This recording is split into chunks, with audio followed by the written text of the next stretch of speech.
베드로전서 2장 11절부터 25절까지 한 절씩 16일자 말씀입니다. 한 절씩 교독하겠습니다. 사랑하는 자들아, 거류민과 나그네 같은 너희를 권하노니 영혼을 거슬러 싸우는 육체의 정욕을 제어하라. 너희가 이방인 중에서 행실을 선하게 가져 너희를 악행한다고 비방하는 자들러요. 너희 선한 일을 보고 오시는 날 하나님께 영광을 돌리게 하려 함이라. 인간의 모든 제도를 주를 위하여 순종하되 혹은 위에 있는 왕이나 혹은 그가 악행하는 자를 징벌하고 선행하는 자를 포상하기 위하여 보낸 총독에게 하라. 곧 선행으로 어리석은 사람들의 무식한 말을 막으시는 것이라. 너희는 자유가 있으나 그 자유로 악을 가리는 데 쓰지 말고 오직 하나님의 종과 같이 하라. 무사람을 공경하며 형제를 사랑하며 하나님을 두려워하며 왕을 존대하라. 범사에 두려워함으로 주인들에게 순종, 선하고 관용하는 자들에게만 아니라 또한 까다로운 자들에게도 그리하라. 부당하게 고난을 받아도 하나님을 생각함으로 슬픔을 참으면 이는 아름다우나 죄가 있어 매를 맞고 참으면 무슨 칭찬이 있으리요. 그러나 선을 행함으로 고난을 받고 참으면 이는 하나님 앞에 아름다우니라. 이를 위하여 너희가 부르심을 받았으니 그리스도도 너희를 위하여 고난을 받으사 너에게 본을 끼쳐 그 자취를 따라오게 하려 하셨느니라. 그는 죄를 범하지 아니하시고 그 입에 거짓도 없으시며 욕을 당하시되 맞대어 욕하지 아니하시고 고난을 당하시되 위협하지 아니하시고 오직 공의로 심판하시는 이에게 부탁하시며 친히 나무에 달려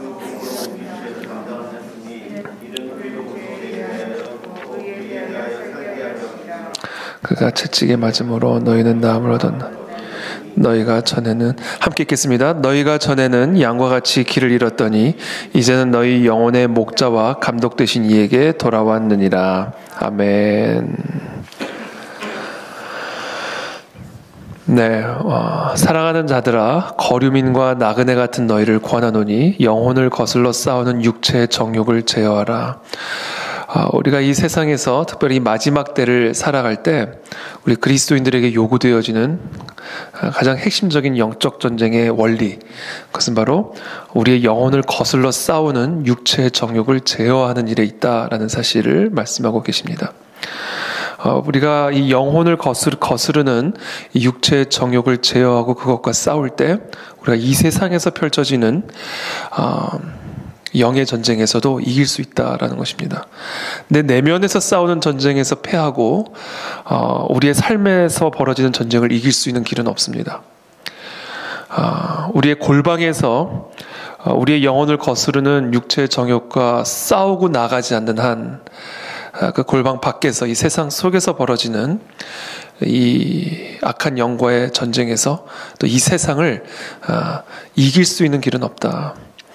우리가 덧셈 뺄셈을 알아야 우리가 미적분도 풀 수 있는 것처럼 ABCD를 알아야 또 영어를 구사할 수 있는 것처럼 우리의 내면에서 펼쳐지는 전쟁을 이기지 않는 한 우리의 삶에서 우리의 세상에서 벌어지고 있는 이 영적 전쟁을 이겨낼 수 있는 길은 없다라는 사실을 기억해야 합니다. 그래서 우리가 이 모든 우리의 삶에 직면하는 맞닥뜨리게 되는 이 세상에서의 다양한 종류의 문제들, 도전들, 위기들, 억울함들, 또 고난들, 이 모든 것들을 이길 수 있는 가장 중요한 영적인 원리는 바로 이 내 내면에서 벌어지는 나의 영혼을 거스르는 이 육체의 정욕을 제어하고 그것과 싸우고 승리하는 것에서부터 우리의 삶의 다양한 종류의 고난과 또 위기와 도전과 장애와 장벽들을 넉넉하게 이길 수 있는 권능을 얻게 된다라는 사실이죠. 그래서 예수님의 삶을 봐도, 예수님의 발자취를 보더라도 예수님께서 바로 골고다 언덕으로 올라가신 것이 아니죠. 먼저 세례를 받으신 이후에 광야로 들어가 40일간의 사탄 마귀로부터의 시험을 당하시는 그 시간을 통과하시죠. 그것은 사실은 우리가 이렇게 성경에 기록이 되어 있기 때문에 그 장면을 보는 것이지, 예수님의 내면에서 그런 치열한 영적 전쟁이 일어나고 있다는 사실을 아무도 볼 수가 없습니다. 예수님은 바로 그 공생애를 시작하기에 앞서서 먼저 어떻게 보면 그 골방, 광야라고 하는 그 아무도 있지 않은 그 골방으로 들어가셔서 그 내면에서 펼쳐지는 아주 심각한 그 영적 전쟁을 기도와 말씀으로 이기시고 일어나 비로소 공생애가 시작이 될 수 있었다라는 사실입니다. 겟세마네 동산에서 잠자던 베드로는 또 제자들은 결국 예수님이 체포당하실 때 예수님을 부인하고 다 도망가게 되죠. 그러나 그 겟세마네 동산에서 나의 뜻대로 하지 마시옵고 아버지의 뜻대로 하시옵소서. 정말 땀이 피가 되도록 그렇게 주님 앞에, 하나님 앞에 영혼을 거슬러 싸우는 육체의 정욕을 제어하며 그 싸움에서 기도와 말씀으로 승리하셨을 때 비로소 그 십자가를 향하여, 그 승리의 길을 향하여 담대히 나아가실 수 있었음을 우리가 보게 됩니다. 그래서 결국 우리의 삶의 이 영적 전쟁의 승리의 비결은 바로 우리의 골방에 달려있다. 아무도 보지 않는, 또 아무도 볼 수 없는 내면 세계에서 벌어지는 육체의 정욕을 제어하는 일에서부터 모든 권능, 모든 승리는 시작이 될 수 있다라는 사실을 우리가 반드시 기억해야 됩니다. 그러면서 오늘 좀 더 구체적으로 사도 베드로는 우리의 일상의 삶에서 우리가 만나게 될, 경험하게 될 여러 가지 어려움들, 우리가 그리스도인으로서 이 세상에서 살아갈 때 우리가 맞닥뜨리게 될 다양한 문제들, 도전들, 고난들, 우리의 영혼을 거슬러 싸우는 육체의 정욕들이 무엇인지에 대해서 우리에게 말씀해 주고 있습니다. 12절의 말씀입니다. 너희가 이방인 중에서 행실을 선하게 가져 너희를 악행한다고 비방하는 자들로 하여금 너희 선한 일을 보고 오시는 날에 하나님께 영광을 돌리게 하려 함이라. 이 그리스도인들이 당시 이 특별히 로마 제국의 이 네로 황제와 같은 그런 악한 황제 밑에서 그리스도인으로 살아갈 때 참 많은 비방을 받았습니다. 이 그리스도인들이. 그들의 행위를 조롱하고 비방했습니다. 예를 들면 글라디에이터라고 그러죠. 검투사. 정말 그런 잔인한 게임이죠. 경기죠. 사람이 죽을 때까지 끝나지 않는 그런 경기를 당시 로마 시민들은 너무 즐겨했고, 또 그것을 보기 위해서 그 콜로세움에 가득 많은 사람들이 모여 있기도 했습니다. 그러나 그리스도인들은 그러한 경기가 이거는 하나님의 진리에 맞지 않다. 그것은 하나님의 형상대로 지음받은 인간의 생명의 고귀함을 인정하지 않는 그런 악한 경기다라고 해서 절대로 가지를 않았습니다.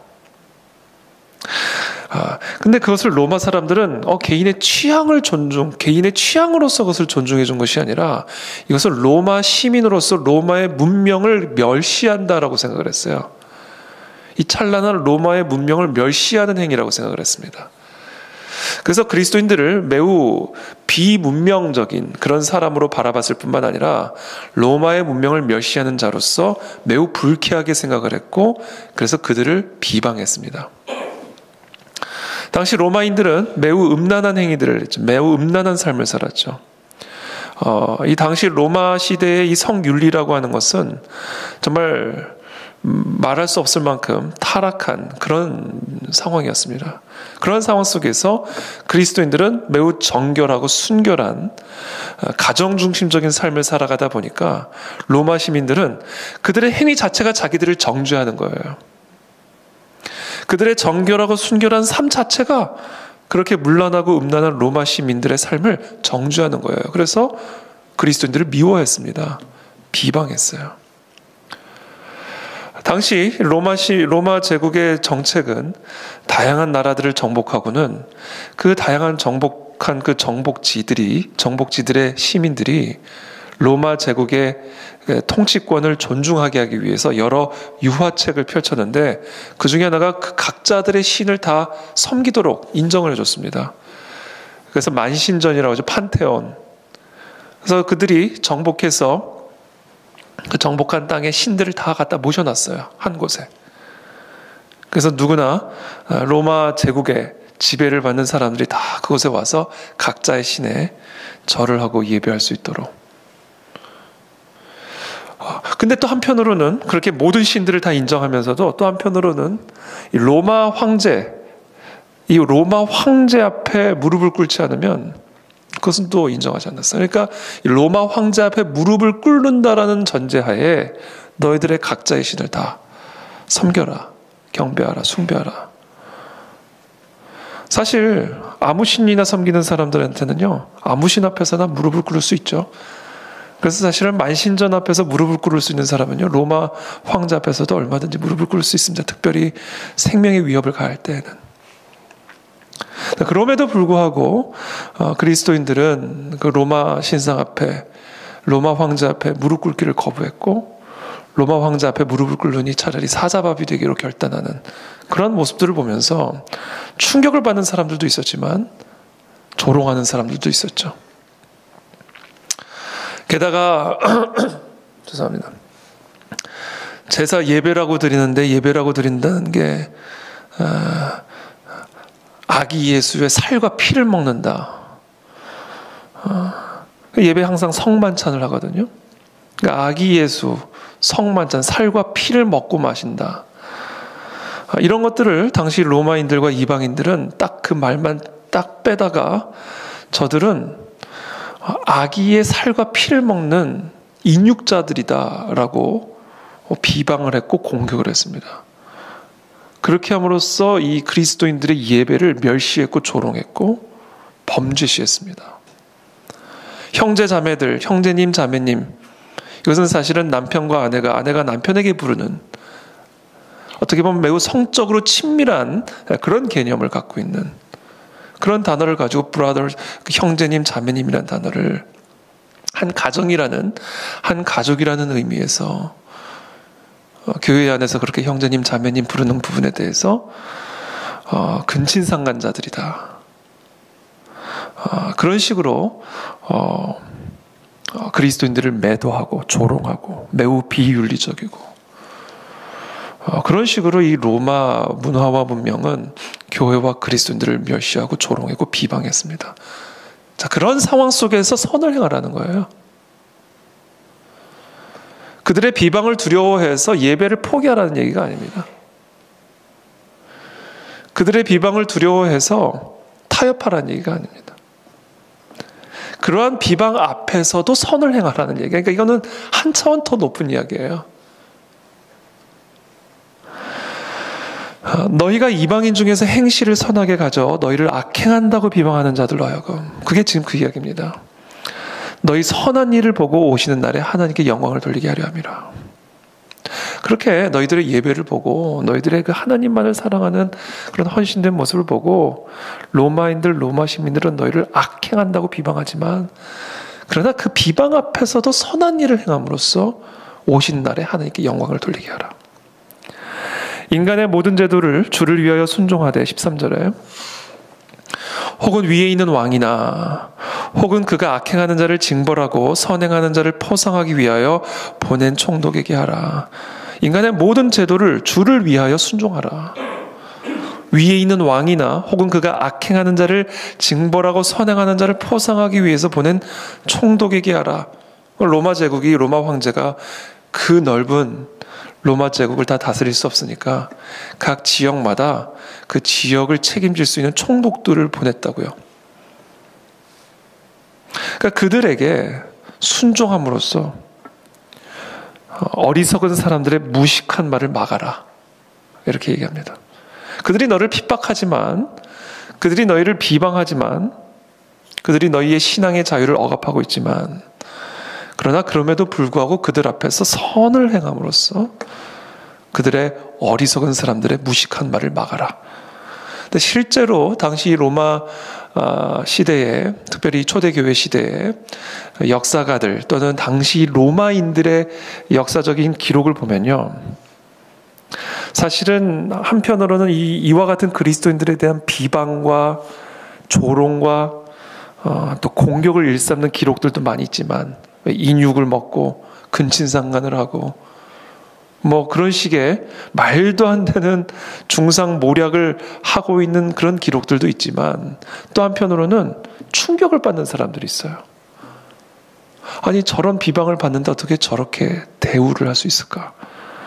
어떻게 저렇게 공격을 받고 있는데 저런 삶을 살아갈 수 있을까? 저렇게 나누고 저렇게 서로 돌보고 자기를 공격하고 자기를 억압하는 자들에게 선을 행하고, 그런 도무지 납득하기 어려운 모습들을 보면서 충격을 받는, 그래서 실제로 그리스도인들이 되는 그런 고백이 기록이 되어 있죠. 16절에 너희는 자유가 있으나 그 자유로 악을 가리는 데 쓰지 말고 오직 하나님의 종과 같이 하라. 하나님의 종으로서 그렇게 하라는 겁니다. 하나님의 종으로서. 그래서 우리가 정말 이 교회를 미워하고 예나 지금이나 마찬가지죠. 또 예배를 조롱하고 또 그리스도인들을 비방하는 이와 같은 세상 속에서 우리는 어떤 자세로 살아가야 하는가? 하나님의 종으로서 하나님의 영광을 위해서 너희를 향한 그와 같은 비방과 악행과 너희를 향한 그와 같은 박해 앞에서 하나님의 종으로서 하나님의 영광을 위하여 그들에게 선을 행하라 라고 관용을 행하라 그렇게 이야기를 하고 있습니다. 그래서 일반적으로는 그냥 일반 그리스도인들 시민들을 상대로 그리스도인들의 어떻게 시민으로서의 책임을 말씀하고 계시고요. 또 18절에 보면 사환들을 향하여 또 이야기를 합니다. 종들 범사에 두려워함으로 주인들에게 순종하되 선하고 관용하는 자들에게만 아니라 또한 까다로운 자들에게 그리하라. 사환들이 종에게, 그러니까 일반 그리스도인 시민이 왕과 또 총독에게 대하는 그런 자세를 이야기하고 있을 뿐만 아니라 종이 주인에게, 크리스천 종이 주인에게 어떻게 행해야 될지, 사환들아 범사에 두려워함으로 주인들에게 순종하되 선하고 관용하는 자들에게만 아니라 좋은 주인에게만 순종할 게 아니라 까다로운 자들에게도 그리하라. 까다로운 자들에게도 그리하라. 우리의 삶에서 까다로운 사람들 만나죠. 까다로운 직장 동료도 만나고 직장 상사도 만나고 또 까다로운 직장 직원도 만나고 또 까다로운 사람들을 만나게 됩니다. 그와 같은 까다로운 사람들과의 만남에서 많은 어려움들이 있지만 그러나 하나님의 종으로서 그에게 합당하게 순종하고 선을 행하라 이렇게 또 권면을 하고 있습니다. 그러면서 오늘 결국은 결론적으로 오늘 이 본문이 우리 마지막 때를 살아가는 그리스도인으로서 우리의 직장에서나 우리의 사회 속에서나 또 시민으로서의 삶에서나 다양한 정도의 또 다양한 형태의 부당한 고난을 받게 됩니다. 그러나 오늘 이 본문이 우리에게 가르쳐주는 것은 그와 같은 부당한 고난을 받았을 때 우리가 어떤 자세로 어떤 태도로 그 부당한 고난을 대응해야 되는지에 대한 그런 메시지를 오늘 이 본문이 우리에게 가르쳐주고 있는 것이죠. 한마디로 얘기하면 이겁니다. 예수님이 고난을 참은 것처럼 너희도 그렇게 고난을 받고 참으라. 고난을 당할 때, 부당한 고난을 당할 때 예수님을 생각하라. 그리고 그 예수님이 그 부당한 고난을 받고 참아냄으로 말미암아 이루어내신 일을 기억하라. 그리고 그것을 행하라. 그렇게 함으로써 장차 그리스도께서 오시는 그날에 여호와 하나님께 영광을 돌리게 될 것이다 라고 사도 베드로는 이 마지막 때를 살아가는 우리 그리스도인들에게 또 저와 여러분들에게 권면하고 또 격려해 주고 계십니다. 그것이 19절부터의 말씀이에요. 제가 쭉 읽어드릴게요. 부당하게 고난을 받아도 하나님을 생각함으로 슬픔을 참으면 이는 아름다우나 죄가 있어 매를 맞고 참으면 무슨 칭찬이 있으리요. 그러나 선을 행함으로 고난을 받고 참으면 이는 하나님 앞에 아름다우니라. 이를 위하여 너희가 부르심을 받았으니, 이게 우리의 부르심이라는 거예요. 이 세상 속에서 우리 그리스도인들이 받은 부르심이란 하나님을 위하여 부당한 고난을 참아내고 감내하는 것이 바로 우리 모두의 부르심이다라는 겁니다. 이를 위하여 너희가 부르심을 받았으니 그리스도도 너희를 위하여 고난을 받으사 너에게 본을 끼쳐 그 자취를 따라오게 하려 하시느니라. 그는 죄를 범하지 아니하시고 그 입에 거짓도 없으시며 욕을 당하시되 맞대어 욕하지 아니하시고 고난을 당하시되 위협하지 아니하시고 오직 공의로 심판하시는 이에게 부탁하시며 친히 나무에 달려 그 몸으로 우리 죄를 담당하셨으니 이는 우리로 죄에 대하여 죽고 의에 대하여 살게 하려 하심이라. 그가 채찍에 맞음으로 너희는 나음을 얻었나니 너희가 전에는 양과 같이 길을 잃었더니 이제는 너희 영혼의 목자와 감독 되신 이에게 돌아왔느니라. 네, 그래서 오늘 이 본문은 우리가 이 마지막 때 그리스도인으로서 살아갈 때 부당한 고난을 받게 될 것을 분명하게 말씀하고 계십니다. 시민으로서 또는 사회인으로서 우리가 그리스도인으로서 정말 신실한 하나님의 종된 그리스도인으로서 우리가 이 땅에서 살아갈 때 우리 모두는 총독으로부터 또는 왕으로부터 또는 주인으로부터 부당한 그런 고난을 받게 될 것입니다. 그러나 그와 같은 부당한 고난을 받을 때 우리는 어떤 자세로 이 고난을 반응해야 될 것인가? 예수 그리스도께서 우리를 위해서 고난을 받으신 것처럼 욕을 당하시되 맞대어 욕하지 아니하시고 고난을 당하시되 위협하지 않고 오직 공의로 심판하신 하나님에게 모든 것을 의탁하시며 친히 나무에 달려 그 몸으로 우리의 모든 죄를 담당하신 것처럼 우리도 예수 그리스도의 그 본을 따라 그 발자취를 따라 우리가 우리의 삶에서 이 세상 속에서 예수 그리스도 때문에 당하는 고난들, 예수 그리스도의 가르침 때문에 당하는 고난들을 부당한 고난이지만 그것을 하나님을 생각함으로 감내함으로 하나님의 영광이 우리의 삶을 통해 드러나고 또한 많은 자들이 여호와께로 돌아오게 되는 그와 같은 참된 그리스도의 자취를 따르는 그리스도인들이 다 되시기를 예수 그리스도의 이름으로 축복합니다. 우리 함께 기도하며 나가도록 하겠습니다. 함께 기도하며 나갈 때 주님, 우리의 삶에서 우리가 예수 그리스도 때문에 당하는 고난을 기쁨으로 감당할 수 있도록 우리에게 은혜를 베풀어 주시옵소서. 주님, 부당한 고난을 받을지라도 그리스도께서 당하신 그 고난을 생각하며 넉넉하게 이겨낼 수 있는 힘과 은혜를 우리 모두에게 허락하여 주시옵소서. 주님, 고난을 무서워하지 아니하게 도와주십시오. 고난을 이길 수 있는 힘을 주십시오. 죽음을 이기신 그 그리스도의 권능으로 예수 그리스도의 이름 앞에 그 부당한 고난을 두려워하지 않는 우리 모두가 되게 도와 주옵소서. 시간 함께 기도하며 나가겠습니다.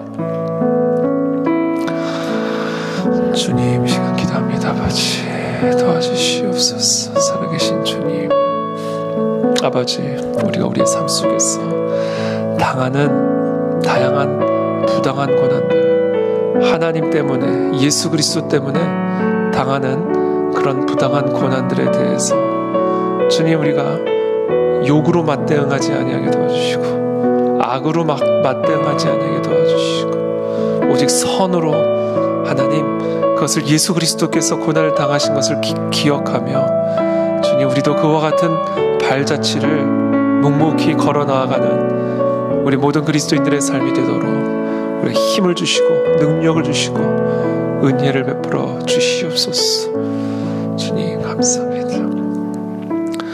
주님, 예수 그리스도의 발자취를 따라 또 우리 초대교회의 우리 사도들과 수많은 제자들의 발자취를 따라 우리가 이 땅에서 예수 그리스도의 이름 때문에 또 예수 그리스도의 가르침 때문에 당하는 다양한 종류의 부당한 고난을 주님을 생각하며 감내하며 이겨낼 수 있도록 주님, 넉넉하게 그 모든 것들을 이겨낼 수 있는 은혜를 사랑하는 우리 모든 성도들에게 허락하여 주시옵소서.